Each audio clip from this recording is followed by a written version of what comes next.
오늘 말씀은 계시록입니다. 계시록 2장 8절부터 11절입니다.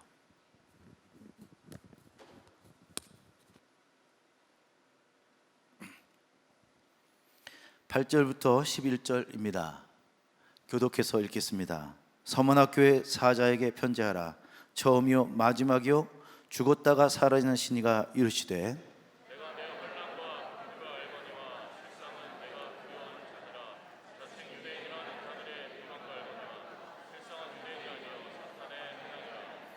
너는 장차 받을 고난을 두려워하지 말라. 볼지어다 마귀가 장차 너희 가운데서 몇 사람을 옥에 던져 시험을 받게 하리니 너희가 10일 동안 환난을 받으리라.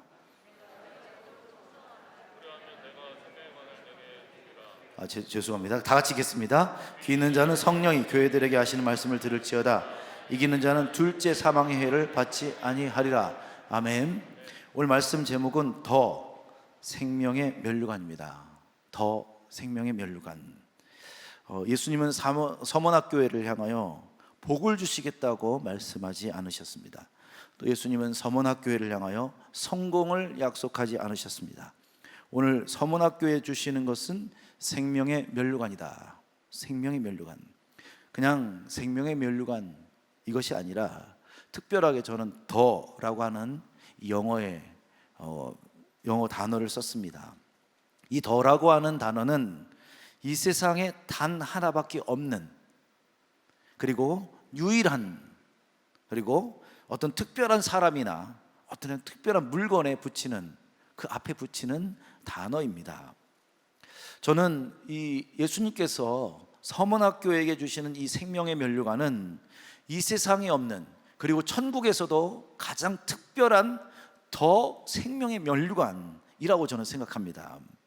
이 면류관은 아무나 받을 수 없는, 예수님께서 주시는 유일한 상, 천국에 가면 받을 수 있는 유일한 상인 그 상을 이야기하고 있습니다. 그러면 서머나교회가 얼마나 대단하길래 그 교회 성도들에게 생명의 면류관, 그것도 아주 특별하고 이 세상에서는 우리가 상상할 수 없는 그 축복된 면류관을 서머나교회에게 주셨을까, 주신다고 약속하셨을까? 우리가 그걸 오늘 여러분과 같이 함께 나누려고 합니다. 그럼 먼저 서머나교회의 배경이 되는 서머나라고 하는 도시에 대해서 여러분과 같이 먼저 보려고 합니다. 서머나는 여러분 이 그림처럼 에베소 위에 있는 항구 도시입니다. 이 서머나라고 하는 뜻은 몰약이라고 하는 뜻입니다. 몰약. 우리 동방 박사가 예수님께 바쳤던 선물 있잖아요. 그 선물 중에 하나인 몰약입니다. 그 당시 이 몰약은 최고의 값을 주고 사야만 하는 귀중한 물건이었습니다.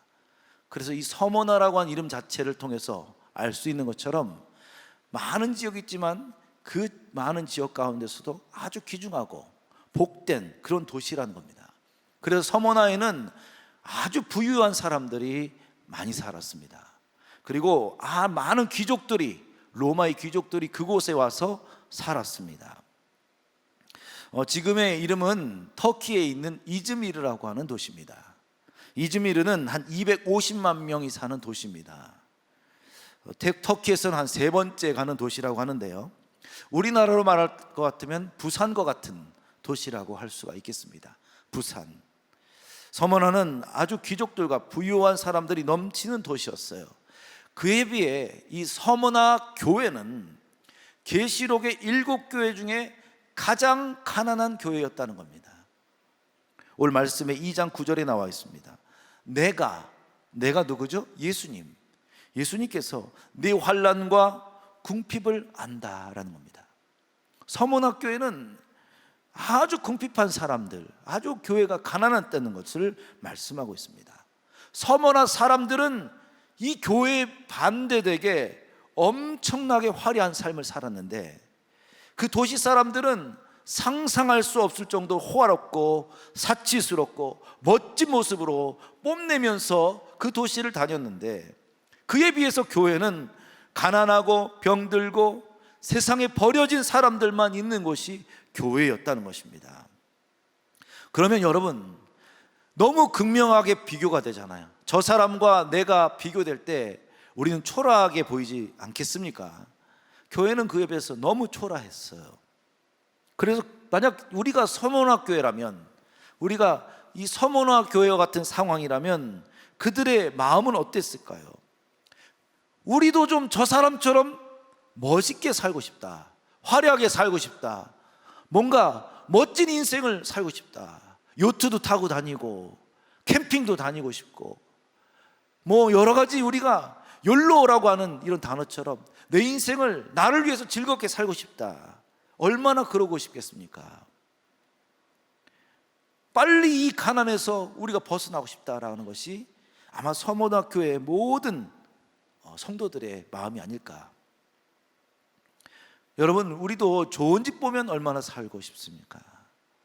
좋은 옷 보면 와, 나도 저 옷 갖고 싶다, 나보다 더 좋은 것을 가지고 있으면 우리는 자연스럽게 그런 마음이 듭니다.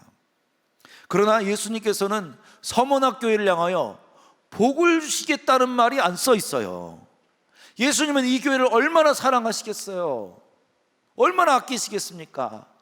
그리고 얼마나 안타깝겠습니까? 예수님은 십자가에서 우리의 모든 저주, 가난의 저주까지 끊으신 분 아닙니까? 그런데 왜 예수님은 이 서문화교회에게는 복을 주시겠다고 하지 않으셨을까?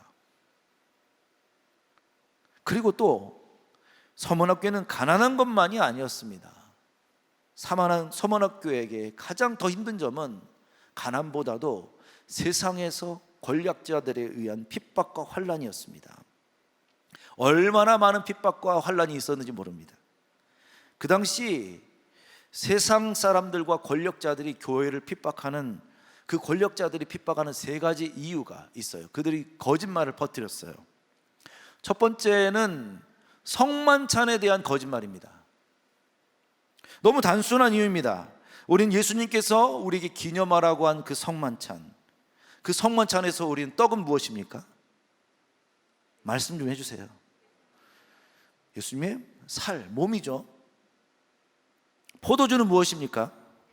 예수님의 피입니다.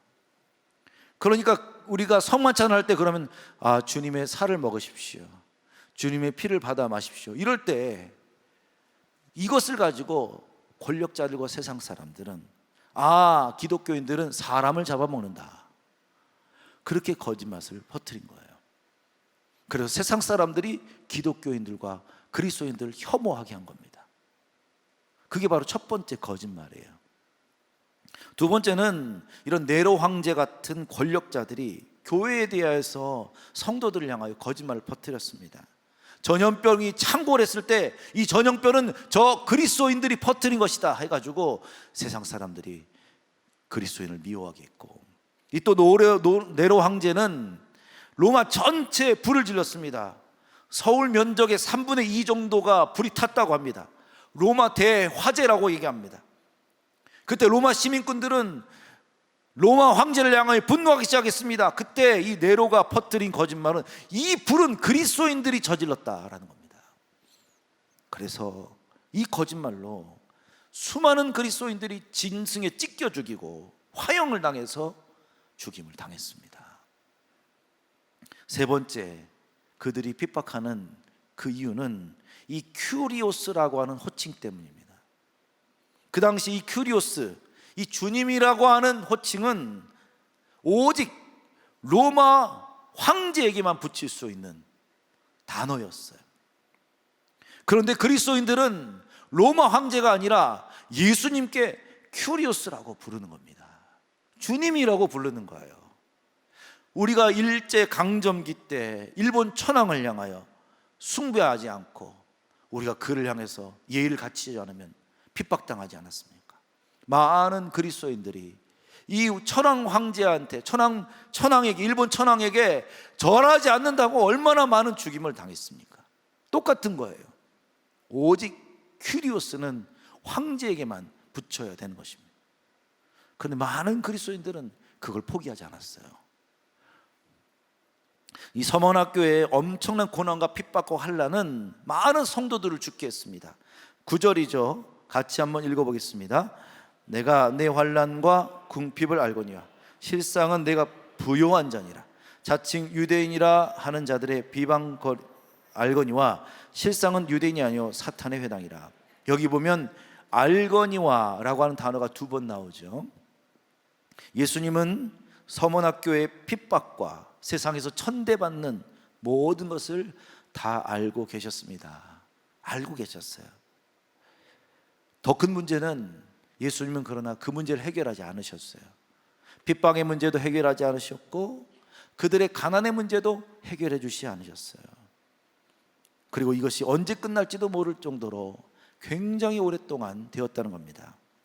오늘 우리가 10절에 보면 마귀가 장차 너희 가운데서 몇 사람을 옥에 던져 시험을 받게 하리니 너희가 10일 동안 환난을 받으리라. 여기에는 10일 동안 환난을 받으리라 이렇게 써 있는데 실제적으로는 250년 동안 환난을 받았습니다. 교회가 10일이면 끝나면 괜찮죠. 그런데 250년 동안 계속 변화되지 않았어요. 그들의 권력자들과 핍박하는 사람들은 변하지 않았어요. 이 폴리캅이라고 하는 감독이 있습니다. 이 폴리캅은 바로 서문학교의 최고의 리더입니다.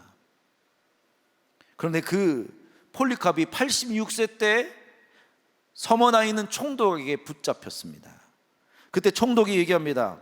지금이라도 네가 예수님을 버린다, 예수님을 향하여 네가 침을 뱉고 모욕하면은 내가 너를 지금이라도 살려주겠다. 그때 폴리캅이 이렇게 얘기합니다. 우리 한번 같이 읽어보겠습니다.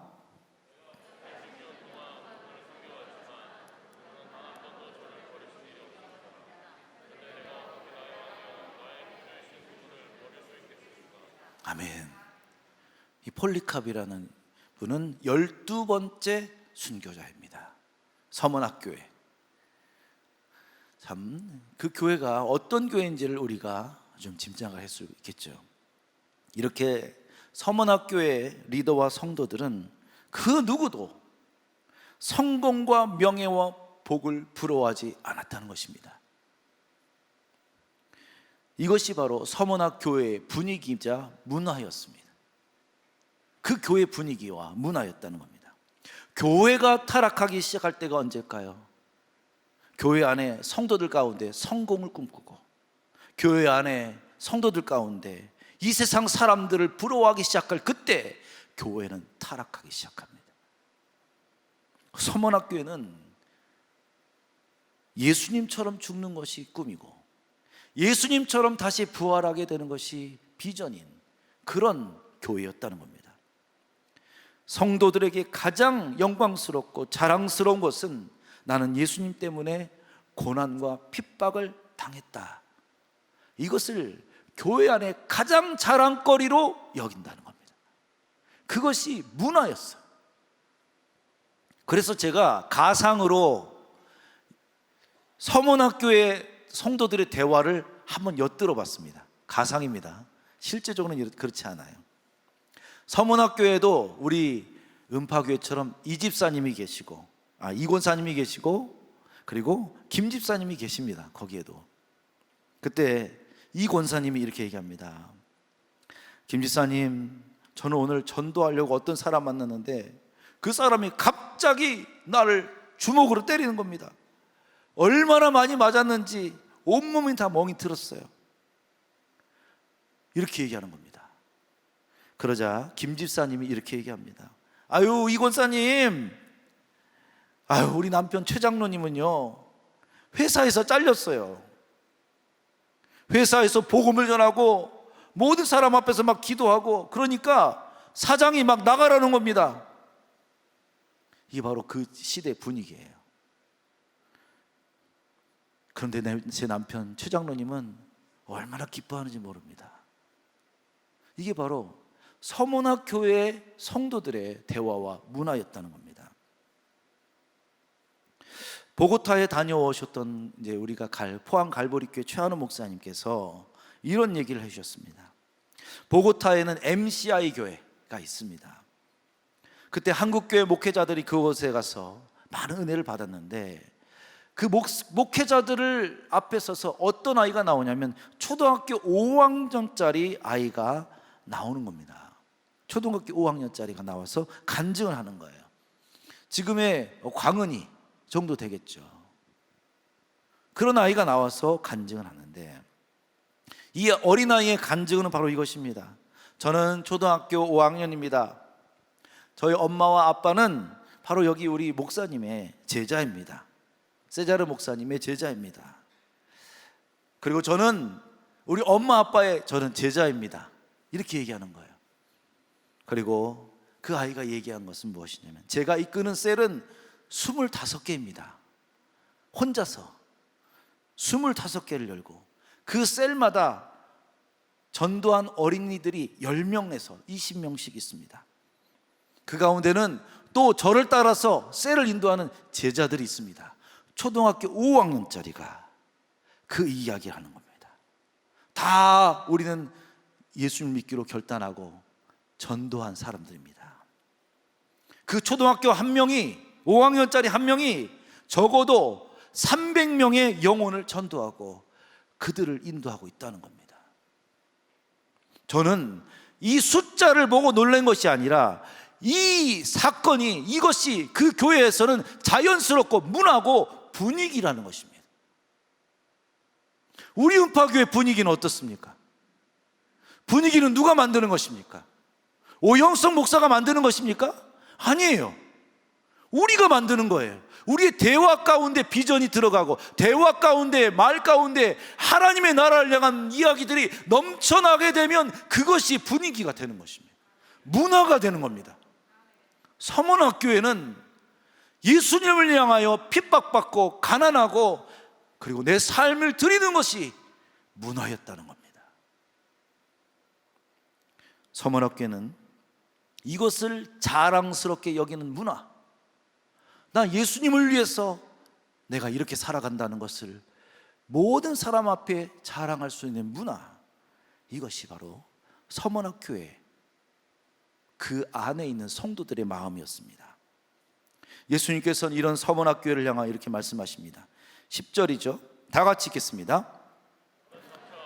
그날 두려워하지 말라. 볼지어다 마귀가 장차 너희 가운데서 몇 사람을 옥에 던져 시험을 받게 하리니 너가 10일 동안 환난을 받으리라. 내가 죽도록 충성하라. 그리하면 내가 생명의 관을 네게 주리라. 아멘. 주님께서 주시는 생명의 면류관, 그 면류관은 아무나 받는 것이 아닙니다. 그러면 그 생명의 면류관이 무엇입니까? 이 생명의 면류관이 무엇이길래 예수님께서는 이 서문학교회에 특별히 주시는 것입니까? 그러면 먼저 다른 교회들, 오늘 계시록 2장에 3장에 보면 7교회가 나오는데 그 교회 가운데서 다른 교회가 받은 상을 보면, 비교해 보면 알 수가 있습니다. 그러면 어떻게 비교해 볼까요? 에베소 교회, 첫 번째 에베소 교회를 한번 보겠습니다. 에베소 교회가 받은 상은 무엇인지 2장 7절이죠. 다 같이 읽겠습니다. 귀 있는 자는 성령이 교회들에게 하시는 말씀을 들을지어다. 이기는 그에게는 내가 하나님의 낙원인 생명의 열매 주어 먹게 하리라. 에베소 교회는 어떤 상을 받아요? 생명나무의 열매라는 겁니다. 생명나무의 열매. 에베소 교회도 서문화 교회 같이 아주 어려운 일을 똑같이 겪었습니다. 2장 3절인데요, 제가 쉬운 성경으로 읽겠습니다. 너는, 에베소 교회죠, 나를 위하여 고난을 참고 낙심하지 않으며 잘 견뎌주었다. 바로 예수님께서 이렇게 말씀하십니다. 예수님께서는 에베소 교회를 이렇게 칭찬하셨습니다. 그러나 에베소 교회를 향한 책망도 있습니다. 2장 4절이죠. 그러나 너를 책망할 일이 한 가지 있다. 그것은 네가 나를 처음만큼 사랑하지 않고 있다는 사실이다. 너희들은 첫사랑을 버렸다라는 겁니다. 에베소 교회를 향한 책망은 처음과는 달라진 믿음과 사랑이라는 것입니다. 에베소 교회도 서문화 교회와 같이 고난과 환난을 잘 견디는 교회였습니다. 그리고 그들도 인내하고 믿음을 잘 지켰습니다. 그러나 그들은 지금 이렇게 계속 왔는데 자기가 어떤 믿음을 가졌는지, 내가 구원을 받을 것인지, 내 믿음의 상태는 어떤 것인지 전혀 모르는 겁니다. 내가 지금 어떤 믿음을 가졌는지 몰라요. 여러분은 어떤 믿음을 가셨습니까? 우리 한번 옆에 분에게 한번 인사 나눠 볼게요. 당신은 어떤 믿음을 가졌습니까? 어떤 믿음을 가졌어요? 예수님께서는 지금 에베소 교회를 자세히 보셨어요. 그리고 진단하셨습니다. 그리고 그들이 지금 무엇이 잘못되었는지를 말씀하십니다. 2장 5절이죠. 그리고 그들에게서 해결책을 주십니다. 이전에 내가 나를 어떻게 사랑했는지 그때를 돌이켜보아라. 어디서 잘못되었는지 생각하고 회개하여 예전처럼 행하도록 하여라. 만일 내가 회개하지 않으면 내가 가서 내 촛대를 그 자리에서 치워버릴 것이다. 이전에 내가 나를 어떻게 사랑했는지를 한번 곰곰이 생각해봐라. 네가 얼마나 뜨거웠고 얼마나 기뻤고 얼마나 우리 마음 가운데 모든 두려움이 사라졌는지를 기억해봐라. 예전으로 다시 돌아가라. 예전에 주님 만났던 그 순간으로 돌아가라. 이게 바로 주님께서 에베소 교회를 향해서 진단해보고 내린 그들을 향한 믿음입니다. 예수님께서 에베소 교회를 보니까 너무나 형편없는 믿음을 가진 것입니다. 겉으로 보기에는 서문학교회와 똑같았습니다. 그러나 그들의 신앙은 완전히 바닥이었던 것입니다. 그래서 긴급 처방을 내린 것입니다. 너희는 처음 사랑, 처음 믿음, 예수님을 처음 만났을 때 그 뜨거움과 기쁨 회복하라. 그래야만 너희는 살 수가 있다는 거예요. 그리고 예수님께서 말씀하십니다. 너의 지금 믿음의 상태는 구원받기도 힘든 상태라. 구원도 이룰 수 없는 상태다. 이렇게 말씀하십니다. 계시록 2장 7절이죠. 다 같이 읽겠습니다. 이기는 그에게는 내가 하나님의 낙원에 있는 생명나무의 열매를 주어 먹게 하리라. 여러분, 생명나무 열매는 단순하게 말하면 구원받는 것입니다. 구원받는 것입니다. 그냥 너희들 첫사랑이라도 회복하면 구원받을 수 있다, 이 이야기를 하시는 겁니다. 예수님 만난 감격과 기쁨과 뜨거운 사랑을 회복하면 구원받지만 그것도 없으면 너희들은 생명나무 열매도 먹지 못할 것이다. 그나마 너희 생명나무 열매라도 내가 먹게 해줄 테니까 첫사랑이라도 회복하라는 거예요. 첫사랑이라도 회복하라. 오늘 여러분, 이 시대에 주님께서 오시기를 바라고 마지막 시대를 걸어가는 우리 성도들에게 주시는 메시지, 첫사랑이라도 회복하면 구원받을 수 있다. 이것이 바로 우리에게 주신 말씀입니다. 그러나 서문학교회는 구원은 생명나무 열매는 당연한 것이고 그들에게 면류관을 주시겠다고 말씀하십니다. 이 면류관은 최고의 명예와 영광의 상징입니다. 원래 이 면류관은 예수님에게만 쓰여져 있는 것입니다. 그런데 그 면류관을 서문학교에게 주시겠다는 것입니다. 자, 오늘 우리 음파교회가 구원만 받는 수준으로 만족한 신앙생활을 할 것인가, 아니면 면류관을 받기 위해서 우리는 믿음을 가질 것인가, 그건 여러분의 선택입니다. 그러나 저는 우리 음파교회는 모두 다 면류관을 받기를 원합니다. 아멘이십니까? 모든 성도들 한 명 한 명이 예수님께 나와 서문학교회처럼 면류관을 받기를 원합니다. 오늘 이것이 바로 우리 음파교회 비전입니다. 그 누구도 이 면류관에서 소외되는 이가 없도록, 그게 바로 저의 책임이고 제가 이곳에서 여러분과 같이 사역해야 될 이유입니다. 에베소 교회를 향하여 예수님께서 말씀하셨습니다. 기쁨과 감격과 그 뜨거움을 회복하지 않으면 네 앞에 있는 촛대를 제거하시겠다는 것입니다. 이것은 가장 엄중한 경고입니다. 촛불이 사라진 우리의 삶의 모든 영역은 그 순간 곧바로 어둠으로 바뀐다는 겁니다. 자, 우리 한번 불을 한번 다 꺼줘 보세요. 위에도 다 꺼주세요. 저도 꺼주세요. 이것도 꺼야죠. 네. 어둠으로 바뀌는, 촛불이 사라진 우리의 삶은 어둠이 된다는 겁니다. 빛이 사라지면 죄가 들어오고 저주가 들어오고 모든 장소가 우리가 아무것도 할 수 없는 그런 장소가 됩니다.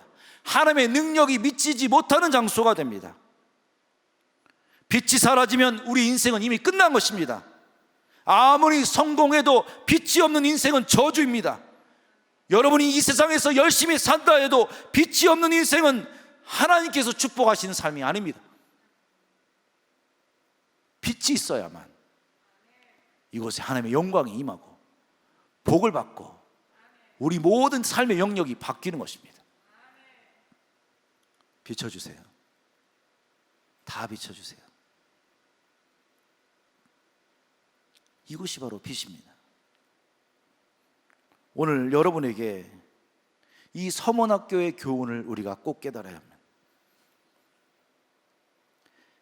이제 여러분에게 선포하겠습니다. 우리가 옆에 분과 인사 나눌까요? 빛을 빼앗기지 마십시오. 우리 한번 찬양 나오주세요. 빛을 빼앗기지 마십시오. 예, 말씀하세요. 저는 여러분에게 이 말씀을 드리고 싶습니다. 빛을 빼앗기지 마십시오. 빛이 사라지면 우리 인생은 어두워집니다. 두 번째 선포입니다. 우리 옆에 분에게 인사 나누겠습니다. 면류관을 취하십시오. 면류관을 취하십시오. 우리 주님께서 주시는 이 면류관을 취하십시오. 아멘이십니까? 우리 한번 머리에 써봐야죠. 면류관은. 자, 우리 있다고 생각하고 우리 면류관을 한번 보여주십시오. 그림으로. 우리 누군가 주시는 그 면류관을 한번 보십시다. 아까 제 그림 가운데 있죠. 그 면류관을 여러분 주님 앞에 받는다고 생각하십시오. 일어서시겠습니다. 오늘 말씀은 너무 단순합니다. 그렇지만 오늘 여러분 우리가 지금 여기를 통과하지 않으면 여러분에게 빛이 임할 수 있는 기회도 사라질 수도 있어요. 면류관을 받을 수 있는 기회도 사라질 수가 있습니다. 오늘 우리 음파교회가 어떤 분위기가 되어야 될까요? 면류관을 쟁취하기 위해서 애쓰는 분위기. 아멘이십니까? 빛이 사라지지 않기 위해서 내 마음 가운데 뜨거움과 기쁨을 잃어버리지 않는 분위기. 이것이 살아있을 때 이 교회는 결국 모든 영혼들이 살아나게 될 줄 믿습니다. 우리 한번 옆에 분에게 인사 나누겠습니다. 빛을 잃어버리지 않기 위해서 애써야 합니다. 면류관을 갖기 위해서 애쓰셔야 합니다. 여러분, 그래서 애쓰셔야 된다는 거예요. 이 시대는. 왜냐하면 환경은 절대로 우리를 가만히 두지 않습니다. 그래서 우리는 애써야 돼요. 찾아가셔야 된다는 겁니다. 그리고 우리 회복하기 위해서 애쓰셔야 된다. 그게 바로 오늘 말씀의 주제입니다. 애쓰십시다. 우리 음파교의 문화와 분위기는 누가 만든다고요? 내가 만든다. 내가. 한번 따라하세요. 내가 만든다. 내가 만드는 거예요. 우리 교회가 계속 기도하게 되면 기도하는 문화가 되는 것입니다. 그렇죠? 전도하고 영혼을 위해서 애쓰는 사람들이 세워지면 그런 문화가 되는 것입니다. 제가 우리 아내한테 어떤 책을 잠깐 소개받았는데 저는 그 책의 그 저자, 그 목사님에 대해서 듣고 제가 깜짝 놀랐습니다. 미국에 있는 목사님인데요. 그 책의 저자이신데 그 도시의 인구가 몇 명이냐면 10,000명이에요. 10,000명. 10,000명인데 그 교회가 그 도시 가운데 8,000명을 전도하고 8,000명이 성도예요. 저는 상상이 되지 않습니다. 우리 음파교회 몇 명입니까? 음파가 아니라 군사는 몇 명입니까? 27만 명 정도 된다고 하죠. 우리 교회는 10,000명을 책임져야 되는 거예요. 적어도. 아멘이십니까? 우리가 이것을 위해서 애쓰고 이것을 위해서 우리는 계속 면류관을 향하여 나가야 된다는 겁니다. 이게 바로 우리 교회 문화가 되어야 된다는 겁니다. 아멘이십니까? 네. 우리 한번 옆에 분에게 인사하겠습니다. 주님, 나에게 3명의 영혼을 허락하여 주옵소서. 면류관이 임할 줄 믿습니다. 더 생명의 면류관 주님께서 주실 줄 믿습니다.